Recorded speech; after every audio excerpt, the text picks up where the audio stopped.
چیزی که اینجا نوشته NSX 100 هست. این داره در مورد یه سری از کلیدهای اشنایدر که سری NSX باشن حرف میزنه و اون 100ش بهش میگن فریم سایز، یعنی اندازه فریمش. کلیدهای کامپکت یعنی کلیدهای MCCB از 16 آمپر تا 100 آمپر اندازه قابشون میتونه همین باشه، یعنی همشون میتونن به همین اندازه باشن، بهش میگن سایز فریم، اندازه قاب کلید. اینجا نوشته UAI، منظورش ولتاژ عایق بندی اسمی است. ولتاژ خب با یو نشون میدن و ولتاژ عایق بندی اسمی انگلیسیش Rated Insulation Voltage هست، یعنی ولتاژ عایق بندی نامی. چی هست؟ ما میخوایم این کلیدمون در مقابل ولتاژهای بالا ولی توی زمان خیلی کمی، یعنی یه ولتاژ گذرایی، یه ولتاژ زیادی که یه مدت خیلی کمی میفته رو کلید، این ولتاژ باعث نشه عایق بندی این کلید هم آسیب ببینه و مثلا از یه فازی از طریق یه فاصله بین فازها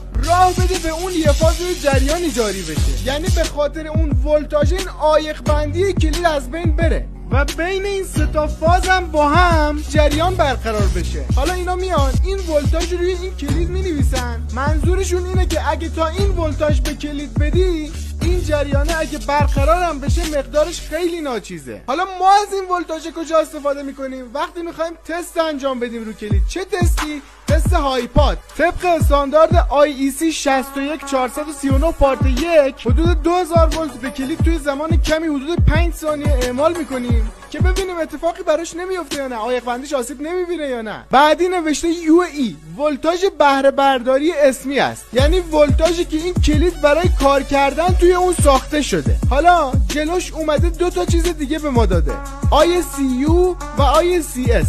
ISCS حد اکثر جریانیه که میتونه از این کلید عبور کنه. فرض کنید مثلا بعد این کلید یه اتصال کوتاهی شده و 30,000 آمپر داره، به خاطر این